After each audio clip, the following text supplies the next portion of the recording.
to our last lesson in this module, where we will be covering disaster recovery.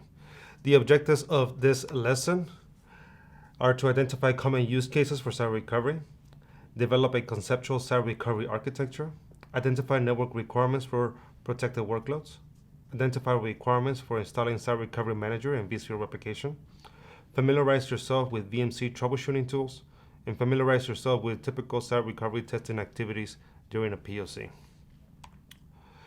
Now, whenever you are testing the use case of disaster recovery, cyber recovery is your tool of choice. This is an add-on to VMware Cloud on AWS. So again, you go into VMware Cloud on AWS, go to your SDDC, select add-ons, and select installation, and the components will be installed automatically on the SDDC side. What this what cyber recovery allows you to do is the following use cases. You'll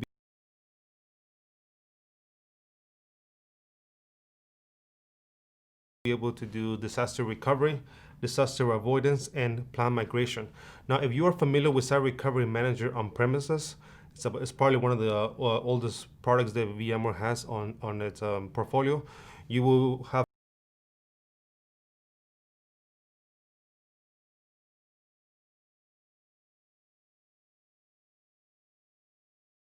no problem doing cyber recovery on VMware Cloud on AWS.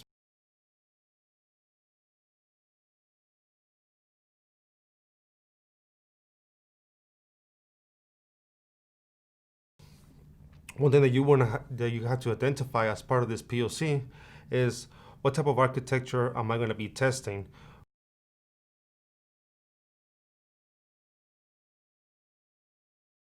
with cyber recovery in VMware Cloud on AWS. And what you see on the screen are some of the most typical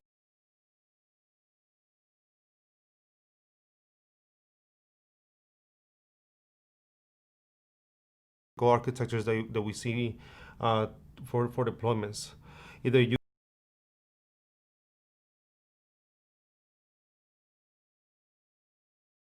can use cyber recovery to replace an existing DR, or maybe you want to have multiple DR sites, so you're going to be using VMC to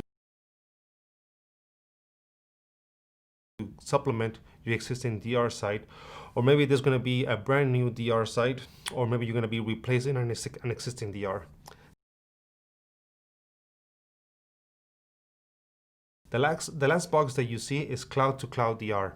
Although it is not very common to see this particular use case, I'm going to be covering it just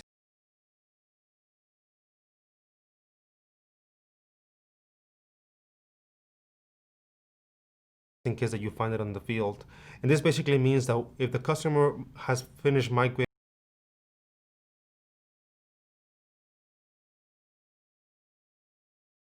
all of their workloads from on-premises to VMware Cloud on AWS, you could leverage another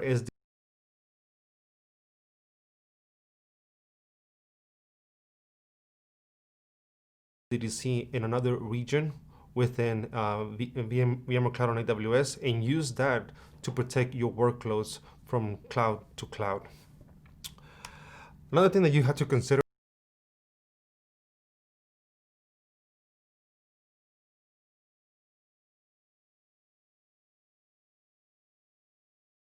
as part of your POC is how are you going to be setting up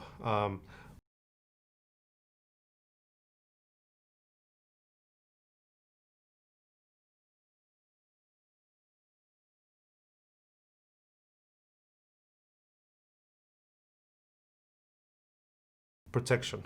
One way to set up protection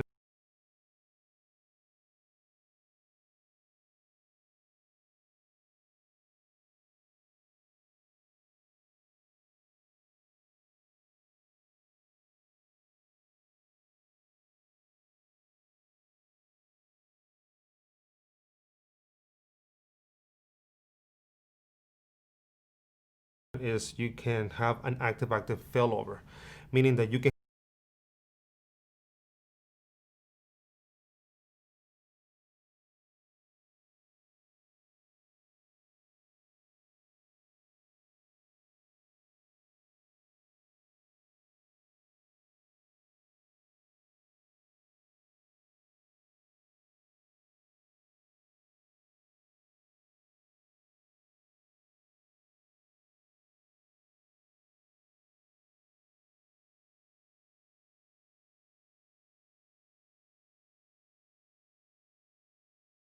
have workloads running on VMware Cloud on AWS and use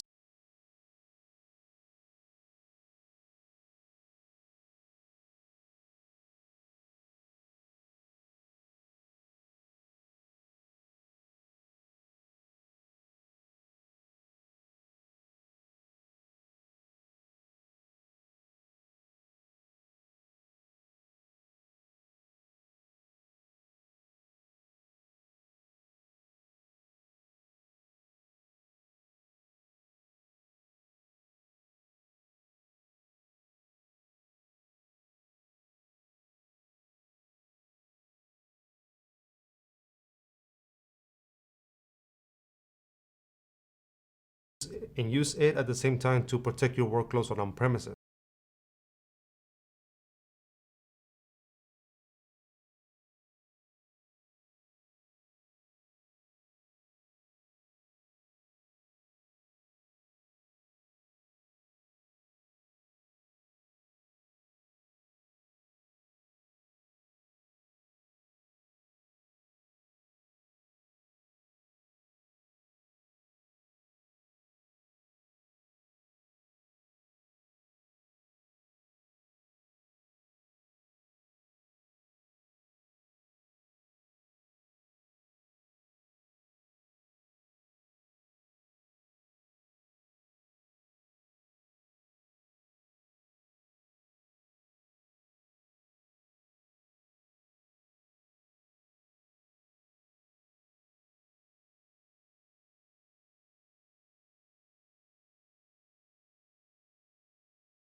In case of a DR event actually happens, you can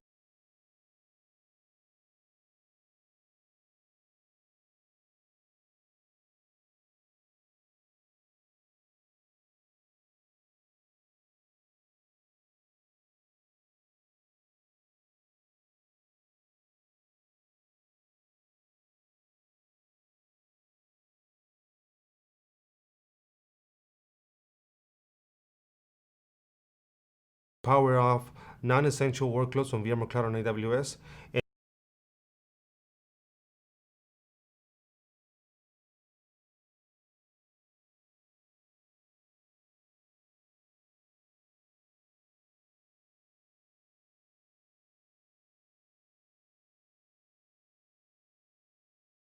and sources to power up the virtual machines protected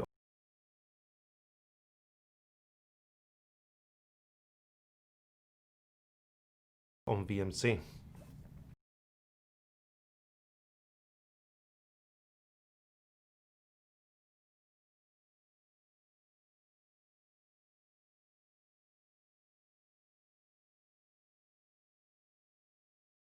Another option that you can have is do bidirectional failover.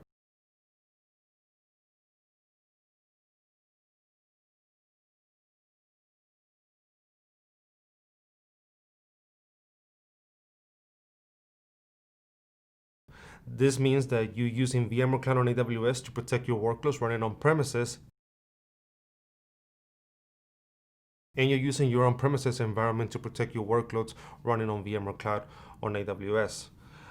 However you want to set up your architecture and your replication is completely up to you as part of the proof of concept.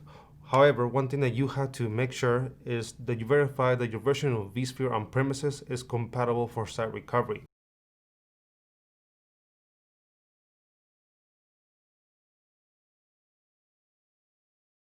Unlike HCX, there is a requirement for you to have at least vSphere 6.1.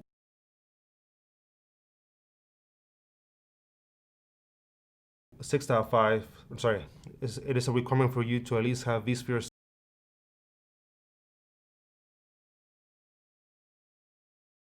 6.0 update 3 on premises in order to install site recovery. On the cloud side, VMware Cloud on AWS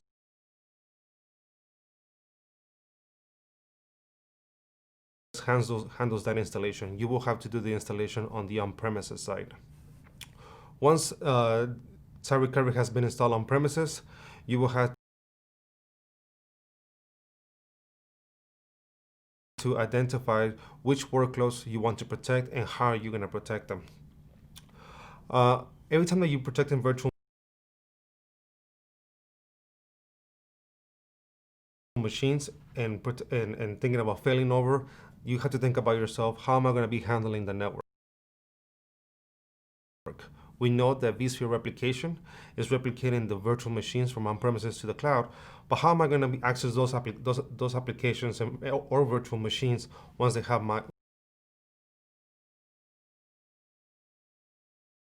been replicated to VMC?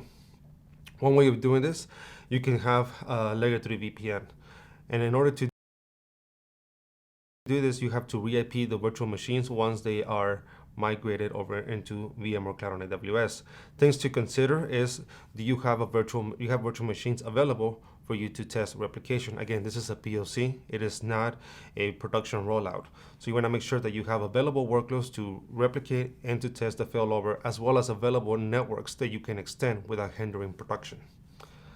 Another option is you could extend layer 2 from on-premises over to VMware Cloud on AWS. Now, with this, if you do decide to do this, you have to ask yourself, why am I extending layer 2? Can my application be re-IP'd? And if it cannot be re-IP'd, then it does make sense for you to extend layer 2. However, again, this is a proof of concept, so you want to make sure that you have available workloads that you can test failover, as well as available subnets that you can extend without hindering production. Similar to all the other solutions that we have covered, hybrid link mode, HCX, site recovery is composed of multiple components, such as site recovery manager and vSphere replication appliances. So it is important that you have a conversation with your network and firewall engineers on the requirements needed to provide connectivity from on-premise over to VMware Cloud on AWS. So before you spin up your SDDC, have a conversation with those engineers and go over some of the firewalls ports that you're going to have open. And again, if you're having trouble with the installation, I highly recommend that you use the troubleshooting tool available to you at the console. In this case, instead of selecting the hybrid link mode use case, we're going to be selecting the site recovery use case. And as you can see from my screenshot, I can test the groups of requirements that I need in order for me to successfully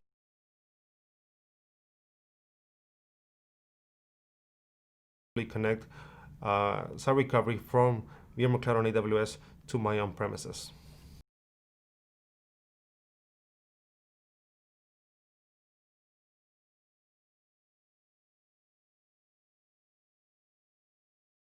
Once your site recovery installation is complete and you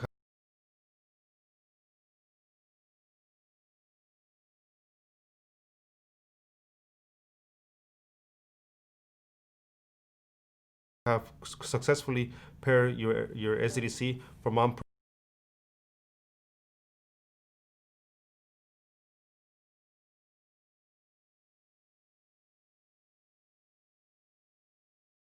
on-premises to VMware Cloud on AWS, you want to start testing.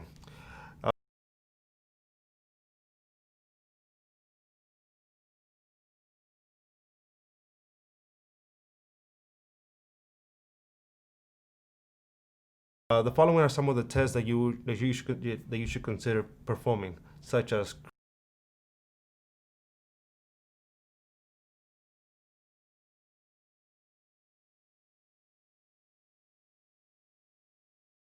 creating protection groups, configure vSphere replication, test recovery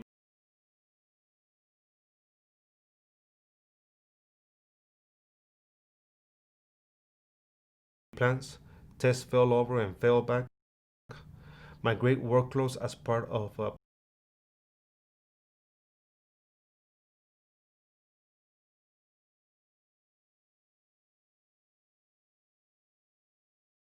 proactive failover, test L2 extensibility during a failover,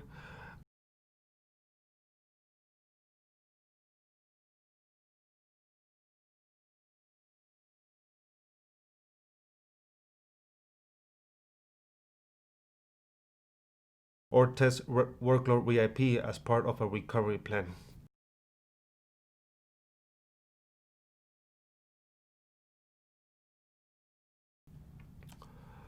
With this concludes our last lesson where we have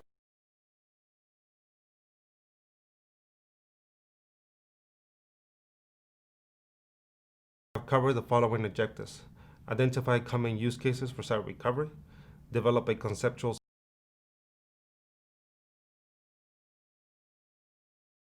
site recovery architecture, identify network requirements for protected workloads, identify requirements for installing Site Recovery Manager and vSphere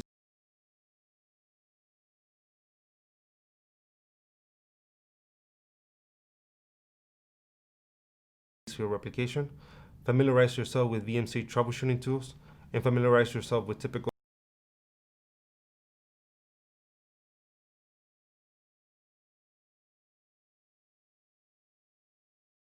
site recovery testing activities during a POC.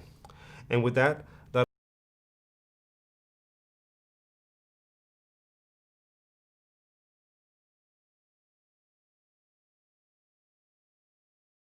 also concludes our module where we have covered the following lessons: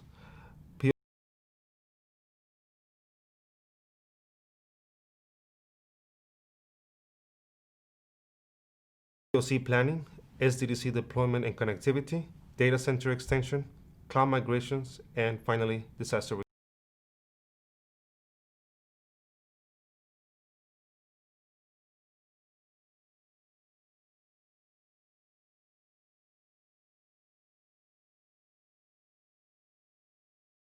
recovery. Thank you for your time. It has been a pleasure. Hopefully you find this module helpful